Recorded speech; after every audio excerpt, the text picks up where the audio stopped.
नमस्कार दोस्तों, राजभर की पाठशाला में आप सबका हार्दिक स्वागत है। आइए आज हम राजभर की पाठशाला में वसंत भाग 3 कक्षा 8 से संबंधित जो कविता है, यह सबसे कठिन समय नहीं, इसका आज हम अभ्यास करते हैं। तो आइए सबसे पहले इस कविता की जो कवयित्री हैं जया जादवानी, उनका थोड़ा सा जीवन परिचय हम प्राप्त करते हैं। जया जादवानी का जो जन्म है 1 मई 1959 को मध्य प्रदेश में शहडोल नाम का जो जिला है, वहाँ कोतमा नामक गांव में इनका जन्म हुआ था। तो इस प्रकार से हिंदी साहित्य में एक अप्रतिम कवित्री के रूप में इन्होंने स्थान प्राप्त किया है और इसके अलावा छत्तीसगढ़ हिंदी अकादमी सम्मान से इन्हें सम्मानित भी किया जा चुका है। तो ये रहा संक्षिप्त जीवन परिचय जया जादवानी का। और फिलहाल यह आज भी हमारे बीच में है, इनकी मृत्यु नहीं हुई है। तो आइए जया जादवानी द्वारा रचित जो कविता है, यह सबसे कठिन समय नहीं, जो कि हमें निराशा में नहीं बल्कि आशाओं में जीने की एक उम्मीद दिखाती है। चलिए सबसे पहले इस कविता का जो पतन है वो हम करते हैं कि नहीं, यह सबसे कठिन समय नहीं, अभी भी दबा है चिड़िया की चोंच में तिनका और वह उड़ने की तैयारी में है। अभी भी झड़ती हुई पत्ती थामने को बैठा है हाथ एक, अभी भी भीड़ है स्टेशन पर, अभी भी एक रेलगाड़ी जाती है गंतव्य तक, जहां कोई कर रहा होगा प्रतीक्षा, अभी भी कहता है कोई किसी को जल्दी आ जाओ, अब सूरज डूबने का वक्त हो गया। अभी कहा जाता है उस कथा का आखिरी हिस्सा जो बूढ़ी नानी सुना रही सदियों से दुनिया के तमाम बच्चों को। अभी आती है एक बस अंतरिक्ष के पार की दुनिया से, लाएगी बचे हुए लोगों की खबर। नहीं, यह सबसे कठिन समय नहीं। तो ये रहा, हमने यह सबसे कठिन समय नहीं कविता का हमने पठन किया है। आइए एक एक करके इन कविताओं की पंक्तियों को हम समझते हैं। यह सबसे कठिन समय नहीं। देखिए, यह सबसे कठिन समय नहीं, अभी भी दबा है चिड़िया की चोंच में तिनका और वह उड़ने की तैयारी में है। अभी भी झड़ती हुई पत्ती थामने को बैठा है हाथ एक। देखिए, चिड़िया के माध्यम से यहाँ पे जया जादवानी हमें समझाने की कोशिश करती है कि अभी भी हमने हिम्मत नहीं हारी। जिस तरह से चिड़िया जो है अपना घोंसला टूट जाने के बावजूद भी हमेशा प्रयत्न करती रहती है घोंसला बनाने का, ठीक उसी प्रकार से देखिए, आप देख सकते हैं इस इमेज में कि चिड़िया के चोंच में अभी भी तिनका दबा हुआ है, अर्थात वह हारी नहीं है।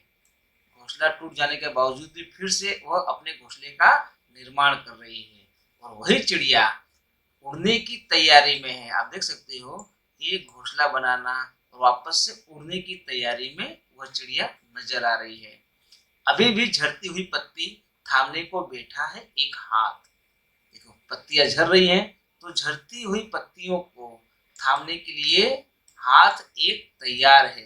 अर्थात कहने का तात्पर्य यह है कि अभी भी लोग एक दूसरे की मदद करने के लिए तैयार हैं।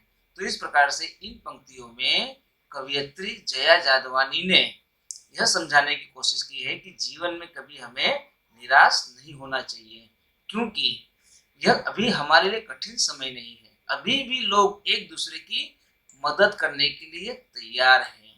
चलिए अगले पंक्ति की ओर बढ़ते हैं और इसका भाव को समझने की कोशिश करते हैं। अभी भी भीड़ है स्टेशन पर, अभी भी एक रेलगाड़ी जाती है गंतव्य तक, जहां कोई कर रहा होगा प्रतीक्षा, अभी भी कहता है कोई किसी को जल्दी आ जाओ, अब सूरज डूबने का वक्त हो गया। देखिए, इन पंक्तियों के माध्यम से कवयित्री जया जादवानी यह कहना चाहती है कि अभी भी भीड़ है स्टेशन पर।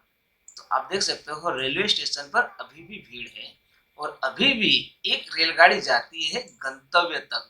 गंतव्य का अर्थ होता है कि एक स्थान से अपना जो अंतिम स्थान होता है इस रेलगाड़ी का, वहां तक, तो वह हमारा गंतव्य स्थल तक। तो यह रेलगाड़ी एक जगह से उठती है और दूसरी जगह जहां तक इसका निर्धारित स्थल निश्चित किया गया है वहां तक वह जाती ही जाती है। तो जहां कर जहां कोई कर रहा होगा प्रतीक्षा, अब इस रेलगाड़ी में बैठ करके वो जहां जा रहा है वहां कोई न कोई उसका अपना क्या कर रहा है, उसका प्रतीक्षा कर रहा है, उसका इंतजार कर रहा है। तो कुल मिलाकर के अभी भी उम्मीद है कि यदि हम ट्रेन में बैठते हैं, इस रेलगाड़ी में बैठते हैं, तो हमारा जो गंतव्य स्थल है उस गंतव्य स्थल तक हमें पहुंचना ही पहुंचना है, कि जहां पर हमारा कोई इंतजार कर रहा है। और अभी भी कहता है कोई किसी को, जल्दी आ जाओ कि अब सूरज डूबने का वक्त हो गया।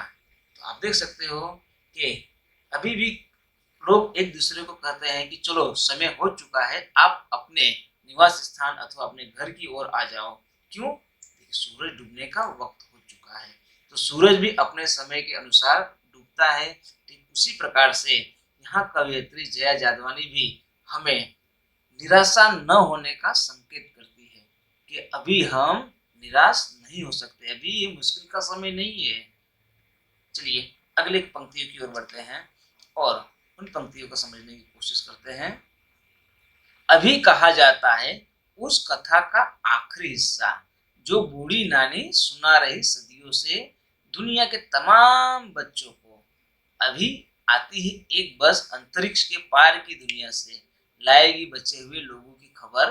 नहीं, यह सबसे कठिन समय नहीं। तो देखिए इन पंक्तियों के माध्यम से कवयित्री जया जादवानी क्या कहना चाहती है कि उस कथा का आखिरी हिस्सा, कौन सी कथा, कि जो बूढ़ी नानी सदियों से सुना रही है और दुनिया के तमाम बच्चों को, और अभी आती ही एक बस अंतरिक्ष के पार की दुनिया से लाएगी बचे लोगों की खबर। तो हम बचपन से ही बूढ़ी नानी की कविताओं को, उनकी कहानियों को अक्सर सुनते चले आए हैं। अंतरिक्ष के परियों की कहानी नानी हमें सुनाती चली आ रही है। तो वही कहानी जो हमारे घर के अन्य सदस्य लोगों ने सुनी थी, आज हम उन कहानी सुन रहे हैं और वही कहानी को हम अपने बच्चों को भी सुनाते हैं। तो इस प्रकार से हम कह सकते हैं कि नहीं, अभी यह सबसे कठिन समय नहीं है, हमें निराश होने की जरूरत नहीं है। तो दोस्तों यह रही हमारी कविता कि यह सबसे कठिन समय नहीं, जया जादवानी द्वारा रचित। तो दोस्तों राजभर की पाठशाला में आप सबने यह जो वीडियो देखा, तो वो वीडियो आपको कैसा लगा कमेंट बॉक्स में जरूर लिखिएगा। और हाँ, मेरे इस वीडियो को सब्सक्राइब करना, लाइक करना और शेयर करना न भूलिएगा। धन्यवाद।